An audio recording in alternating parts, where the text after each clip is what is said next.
메타버스에 대해서 얼마나 알고 계신가요? 메타버스 개념을 안다, 들어는 봤지만 정확히는 모른다. 제페토, 로블록스, 포트나잇 같은 서비스를 이용해 본 적이 있다. 아마 이 정도일까요? 자, 그렇다면 메타버스는 진짜 무엇일까요?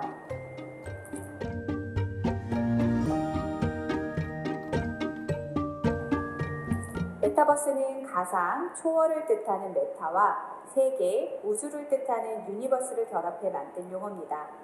현실 세계와 같은 사회, 경제, 문화 활동이 이루어지는 3차원의 가상 세계라고 얘기하는데요. 하지만 메타버스가 가상 세계라고 지나치게 단순화해서 생각해서는 안 됩니다. 자, 그 이유는 메타버스는 가상과 현실이 융합된 공간에서 사람과 사물이 상호작용하며 경제사회 문화의 가치를 창출하는 세계이기 때문입니다. 즉, 메타버스가 현실과 동떨어진 아무 상관없는 가상세계가 아니라는 거죠. 메타버스란 단순한 가상공간이 아닌 고도화된 실감기술을 매개로 현실 세계와 가상세계가 적극적으로 상호작용하는 과정에서 생긴 제3의 세계, 그리고 상호작용하는 방식 그 자체를 말하기도 합니다. 자, 이렇게 VR, AR, MR, XR의 기술을 활용해 확장 가상세계로 정의하는 기술적 관점을 비롯해서 오늘 우리가 다루는 윤리적 관점의 메타버스, 그리고 사회문화 경제적 관점의 메타버스도 얘기할 수 있겠죠. 자, 가상과 현실이 융합된 공간에서 사람과 사물이 상호작용하며 경제사회 문화의 가치를 창출하는 가상세계, 바로 메타버스입니다. 그렇다면 메타버스를 구성하는 다양한 기술과 서비스들이 있는데 이들은 각각 어떤 특징을 가지고 있는 걸까요? 비영리 기술단체 가속연구재단 분류에 따르면 메타버스의 유형은 4가지로 나누어집니다. 증강현실, 라이프로깅, 가상세계, 미러월드 이렇게 각 4분면에 4가지 유형으로 나눠지는데요. 각 유형을 규정하는 X축과 Y축의 특징도 살펴봐야 합니다. 자, X축은 이용자를 중심으로 한 관계의 스펙트럼을 나타내서 어떤 메타버스 컨텐츠를 만들어 나가느냐를 보여줍니다. 따라서 외적 기술은 이용자를 둘러싸고 있는 현실 세계에 대한 정보와 통제력을 제공하는 기술을 말하는 반면에 반대편에 있는 내적인 기술은 메타버스 세상에 접속할 이용자의 정체성에 초점을 둔 기술입니다. 마치 아바타처럼요. 그래서 이용자 자신의 모습을 메타버스 상에 어떻게 구현하는지에 대한 기술에 초점이 맞추어져 있어요. 자, 그러면 Y축은 어떨까요? Y축은 테크놀로지와 현실 간 관계의 스펙트럼을 나타내는데 얼마나 더 현실을 배경으로 그 위에 가상의 요소를 덧입혀 보여주는 것인지 아니면 완전히 현실과 단절된 컴퓨터 그래픽으로 구성된 공간을 구현하느냐 이 기준으로 나누게 됩니다. 자, 위쪽에 있는 현실 증강은 이용자가 인식하는 물리적 환경에 정보를 덧입혀 보여주는 기술이고 현실이 그대로 보인다는 것이 중요한 특징입니다. 반면에 아래쪽에 있는 시뮬레이션은 가상의 공간을 만드는 기술을 말합니다. 이용자를 비롯한 메타버스의 구성 요소들이 상호작용을 위한 완전한 가상의 공간을 만들어내는 기술이죠. 자, 이러한 기준에서 첫 번째 유형은 바로 증강현실입니다. 자동차의 헤드업 디스플레이나 카메라의 스노우 어플리케이션, 그리고 닌텐도의 포켓몬고가 대표적인 증강현실 컨텐츠죠. 자, 두 번째 유형은 라이프로깅으로 대표적으로는 SNS를 말합니다. 현실 세계에서 생긴 일들을 디지털 공간에 저장하고 공유하는 방식이기 때문에 이러한 개인정보가 향후 다양한 메타버스 기술과 결합한다면 더 개인화된 서비스가 만들어지고 새로운 비즈니스로 연결될 수 있어요. 자, 세 번째 유형은 가상세계로 보통 메타버스 서비스라고 할 때 언급되는 대부분이 여기에 해당됩니다. 자, 컴퓨터 그래픽으로 구축된 가상의 세상에 인터넷 네트워크로 접속하는 방식이죠. 하지만 VR 기술이 곧 가상세계라고 이해하기는 어렵습니다. 가상세계를 구현하는 기술 중에 하나가 실감형 기술인 VR에 해당되고 최근에 가장 빠르게 발전한 하드웨어이기 때문에 우리가 쉽게 가상현실과 가상세계를 통칭해서 부르는 것이지 가상현실이 곧 가상세계는 아닌 거죠. 다만 VR 기술의 발달로 가상세계 메타버스는 나머지 4개 유형 중에서 가장 많이 발전한 메타버스라고 생각됩니다. 자, 마지막은 거울 세계입니다. 거울 세계는 물리적인 세상을 사실적으로 복제하고 재현하고 그 위에 추가 정보를 덧붙인 메타버스 유형입니다. 대표적으로 구글어스와 같은 지도가 있죠. 하지만 우리가 주목해야 될 점은 기술 발전에 따라서 이러한 유형의 경계가 희미해지고 있다는 겁니다. 자, 우리가 지금까지 X축과 Y축으로 나누어서 기술의 특성을 열심히 설명해 봤지만 이제는 그 특징들이 서로 융합한다는 거예요. 자, 실제로 ASF의 4가지 유형은 2007년에 논의된 것이기 때문에 메타버스 서비스와 기술이 성숙된 현재의 상태에서는 이러한 유형 구분에 맞춰서 서비스나 컨텐츠가 등장하기보다는 상호 융합해서 경계가 희미해지는 사례가 등장하고 있는 거죠. 자, 제페토의 사례를 좀 살펴볼까요? 제페토는 SNS 서비스를 기반으로 시작해서 가상세계를 구축하고 아바타를 통해서 서비스를 이어가고 있어요. 하지만 다른 한편으로는 한강공원 같은 물리적 환경을 제페토 월드로 구축해서 이용자의 아바타가 미러 세계를 경험할 수 있도록 지원하고 있습니다. 자, 이렇게 3가지 유형에 걸쳐서 복합적인 특징을 보이는 메타버스 서비스들이 나타나고 있는 거죠. 자, 그러면 메타버스에서는 무엇을 할 수 있을까요? 시공간을 초월해 게임을 즐기고 엔터테인먼트를 체험하고 쇼핑도 하고 우리 학교에서도 메타버스 서비스는 활용될 수 있어요. 하지만 흔히들 메타버스를 게임으로 오해를 하기도 합니다. 게임 컨텐츠가 메타버스로 발전할 수는 있지만 메타버스가 모두 게임은 아닌데 말이죠. 자, 전 세계적으로 수억 명의 이용자를 보유한 포트나잇, 로블록스, 마인크래프트가 모두 게임이라서 이런 오해가 생겼을 텐데요. 실제로 이런 게임들이 메타버스의 특징을 흡수하면서 발전해 오고 있기 때문에 많은 사람들이 메타버스는 게임이다 라고 생각하기도 합니다. 자, 그래서인지 메타버스 이용 이유에 대해서도 게임이나 월드와 같은 이런 메타버스 컨텐츠를 즐기기 위해 이용한다는 응답이 가장 많았습니다. 하지만 메타버스는 현실 세계의 중요한 요소인 커뮤니티 기능, 경제활동 기능, 항상성 기능을 유지하면서 메타버스의 특징을 구현하고 발전시켜 오고 있습니다. 자, 그래서 우리의 일상생활, 제조, 의료, 건축, 교육 등 다양한 분야에 적용되면서 새로운 경험을 제공하고 더욱 현실감 있고 풍요로운 가상 공간을 제공할 수 있습니다. 앞으로 메타버스 세상은 더욱더 현실 세계와 닮아가고 현실과 같이 경제활동이 일어나고 커뮤니티 활동이 생성되면서 끊김없는 커뮤니케이션이 가능한 항상성이 유지되는 세계로 성장할 겁니다.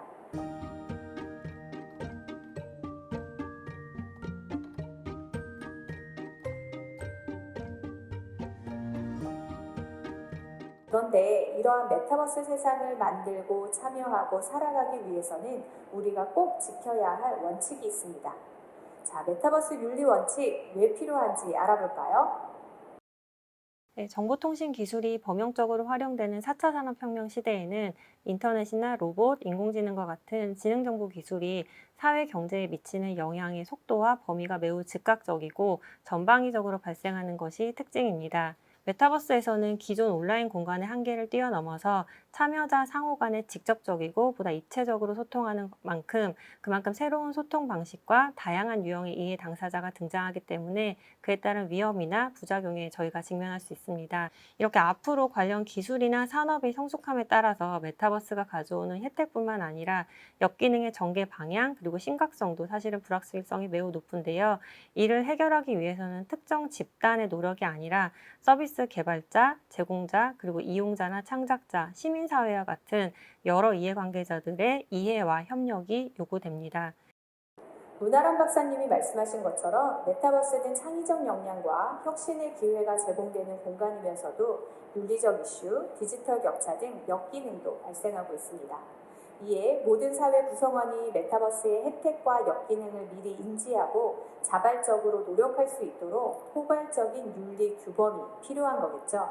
자, 이러한 윤리 원칙은 메타버스 플랫폼을 개발하고 운영하는 주체뿐만 아니라 메타버스 내에서 활동하는 크리에이터들, 이를 이용하는 이용자들에게도 매우 중요한 원칙이 될 겁니다. 실제로 메타버스에서는 불쾌감을 유발하는 발언이나 행동을 경험해봤다는 응답이 38.3%에 달하고 개인정보나 계정정보를 요청하는 행위, 아동이나 미성년자에 대한 성적 발언을 하는 행위가 대략 25%로 나타났습니다.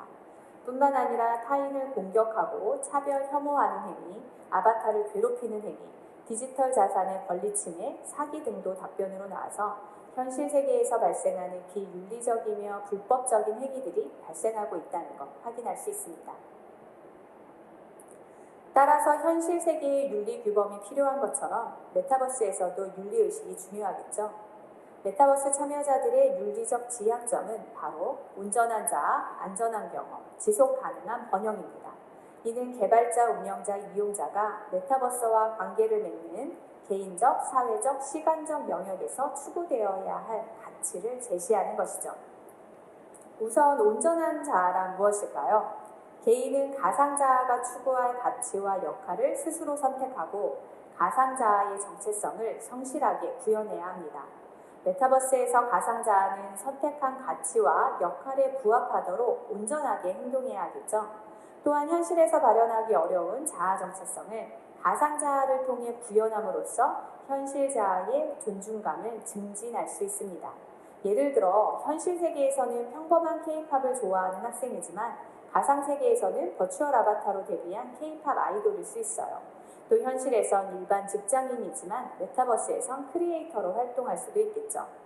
자, 이렇게 나의 가상자아의 정체성을 구현하는 게 중요한 만큼 가상자아의 가치와 역할이 현실자아와 그 간극이 커지면 정체성에도 혼란이 올 수 있습니다. 자, 물론 메타버스 세상에서는 현실의 나보다는 조금 더 멋지고 완벽한 모습을 만들 수 있겠죠.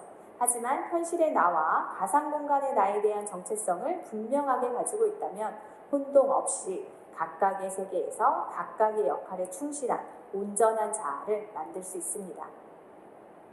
두 번째 지향 가치는 안전한 경험입니다. 자, 메타버스가 제공하는 가치를 모두가 발견하고 충분히 경험하려면 메타버스에 참여하고 활동하는 것이 안전해서 참여자가 신체, 정신, 경제적으로 침해받지 않아야 합니다. 상대에게 해악을 미치는 행동을 차단해서 모두가 긍정적인 경험을 하게 되면 메타버스에 참여하는 것에 대한 사회적 공감대를 형성할 수 있겠죠. 자, 우리 모두가 메타버스에 참여하고 활동하는 것을 즐거워하고 안전하게 누릴 수 있도록 메타버스를 만들어 나갈 책임을 가지고 있는 겁니다. 마지막 지향 가치는 지속 가능한 번영입니다. 자, 메타버스는 혁신과 번영의 기회가 포착되는 공간이다 라고 다들 말합니다. 자, 이러한 혜택은 미래 세대에도 이어져야 하겠죠. 메타버스의 사회 경제적 혜택이 편중되지 않고 다수에게 돌아가도록 하면 생태계의 역동성을 유지할 수 있어요. 이 때문에 앞으로 메타버스가 지속적으로 발전하려면 사회 전반의 수용도를 높여줘야 합니다. 자, 그래서 새로운 주체가 계속해서 유입되는 선순환 구조를 만드는 것이 중요한 거죠. 모두의 이익과 행복이 증진되는 메타버스를 구현하기 위해서 현 세대인 우리가 책임감을 가지고 노력해서 메타버스가 불러오는 편익과 혜택이 미래 세대에도 지속될 수 있도록 노력해야 합니다. 나를 포함해 메타버스를 사용하는 모든 사람들은 행복하고 안전하게 즐길 수 있도록 책임감 있게 행동해야 하겠죠. 이러한 노력이 모여 우리는 안전하게 지속적으로 발전하는 메타버스 세상을 경험할 수 있게 됩니다. 자, 그렇다면 우리는 더 나은 메타버스 공간을 만들기 위해서 무엇을 해야 할까요? 메타버스에서 형성하는 가상자, 즉 아바타의 활동이 현실의 나에게도 영향을 미칠 수 있다는 점을 알아야 합니다. 그러니 성실하게 가상자아를 구현하고 진실하게 행동해야 하겠죠. 우리가 각각 세심하게 구현한 가상자아로 온전하고 진실하게 메타버스를 경험할 수 있는 환경을 조성해야 합니다. 따라서 진정성, 현실에서의 나와 가상세계에서의 나, 모두가 건전하고 진실하게 성장하는 메타버스를 만들도록 노력합시다. 두 번째, 자율성입니다. 가상자아와 연결된 현실자아가 메타버스에 참여하는 데 있어서 그 행동 방식을 스스로 결정할 수 있도록 해야 합니다. 그래야 개인이나 집단이 능동적으로 참여하고 행동하는 공간이 될 수 있기 때문인데요. 자율성은 특히 외부의 압력이나 간섭으로부터 주체적인 삶을 영위하기 위해 삶에 대한 자신의 기준을 만들고 그에 맞추어 판단하고 행동하는 역량이다 라고 설명할 수 있습니다. 그래서 메타버스에서도 이러한 자율성은 보장되고 증진돼야 합니다.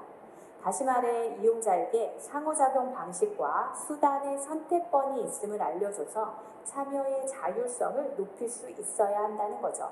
자신의 자율성이 침해될 가능성을 인지하고 동시에 타인의 자율성을 침해하지 않도록 해야 합니다. 간단히 설명해 볼까요? 나와 친구들은 모두 메타버스를 능동적이고 자발적으로 이용할 수 있다는 거 잊지 말아주세요. 세 번째는 호혜성입니다. 메타버스에서는 다양한 이용자들과 디지털 재화나 정보와 같은 자원뿐 아니라 타인을 존중하는 정서적 요소도 교환할 수 있습니다.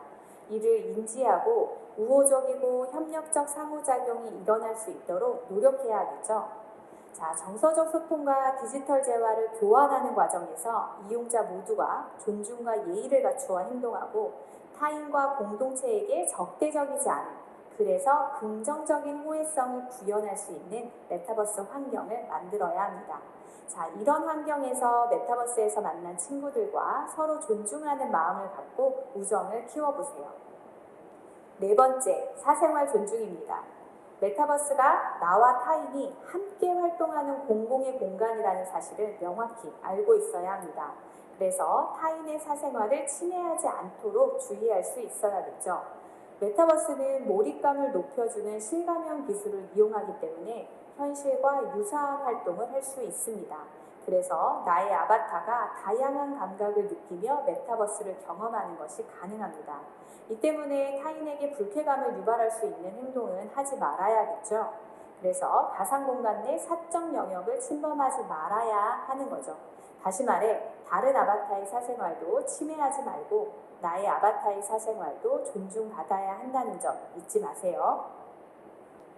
다섯 번째, 공정성입니다. 메타버스에서는 우리의 창의적 역량을 발휘한 창작물을 제작해서 경제적 기회를 획득할 수 있어요. 자, 그래서 창작물을 제작하고 유통할 수 있는 기회가 있을 텐데 여기에 우리는 차별 없이 공정하게 접근할 수 있도록 세심하게 생각해야 합니다. 경제적 기회로 연결되는 창작이나 생산 활동에 참여하는 과정과 그 결과물이 타인의 권리를 침해하지 않아야 하고 공정하게 형성된 창작물을 존중하고 창작자의 권리와 이익을 정당하게 보장해야 한다는 뜻입니다. 간단히 설명해 볼까요? 다른 사람의 창작물을 마음대로 베껴가지 말고 메타버스 내에서의 창작 활동이 나의 수익으로 발생할 수도 있으니 정당한 창작 활동을 해야 한다는 점이에요. 여섯 번째, 개인정보 보호입니다. 메타버스 내에서의 개인정보는 우리의 전화번호뿐 아니라 시각정보, 신체 반응 등 우리 몸에 대한 생체 정보가 수집될 수 있습니다. 그리고 SNS에서 활동하는 다양한 온라인 활동 정보까지 다양한 개인정보가 광범위하게 수집됩니다. 자, 정보 데이터가 수집된다는 점을 반드시 이해하고 개인정보를 보호하기 위한 노력을 해나가야겠죠. 이렇게 수집된 개인정보는 이용자의 감정을 분석하거나 사고를 예측하는 등 개인의 편의와 삶의 질을 개선해주지만 특정 집단의 이익에 활용될 수도 있어요. 이에 대한 잠재적 가치를 인식하고 정보 주체의 권리를 충분히 보장해야 합니다. 일곱 번째, 포용성. 메타버스에서는 현실 자아와 가상 자아 모두 신체, 문화, 사회, 경제적 다양성이 존재함을 알아야 합니다. 그래서 메타버스에서 편견과 차별 없이 교류할 수 있도록 포용적 문화의 토대가 구축돼야 하겠죠. 우리가 메타버스에서 새롭고 다양한 경험을 하려면 신체 감각을 증강하는 햅틱 수트 같은 이런 실감형 기기를 착용할 수도 있어요. 이럴 때 이용자의 신체적 환경이나 사회 경제적 수준이 메타버스를 이용하는 데 장벽이 될 수도 있습니다. 따라서 인종, 성별, 국적, 경제 수준, 종교, 정치적 신념 등 문화적 또는 사회 경제적 배경의 차이에 따라서 차별이 발생하지 않도록 이용자의 다양성을 존중해야 합니다. 마지막으로 책임성입니다. 메타버스가 미래 세대에까지 선용되어 가치를 창출하는 공간으로 발전할 수 있도록 현 세대는 미래 세대를 배려해서 인간의 기본 가치가 보존되는 메타버스를 만들어갈 책임이 있습니다. 현재 형성되는 문화와 규범이 누적되면 미래에도 영향력을 발휘할 수 있겠죠. 자, 그래서 현 세대는 미래 세대에까지 지속 가능한 메타버스를 만들기 위해 책임과 노력을 다해야 합니다.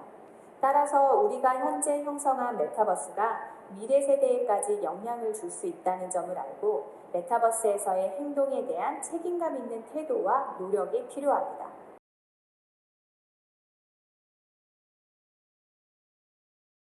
우리 사회에서는 이렇게 기술 진보로 인해서 사회 변화의 불확실성이 높은 경우에는 이슈의 발생과 제도 수립 간의 시차를 줄이기 위해서 법적 구속력이 없으면서도 구성원의 의식 개선이나 행동에 영향을 줄 수 있는 윤리 규범을 다수 활용해 왔습니다.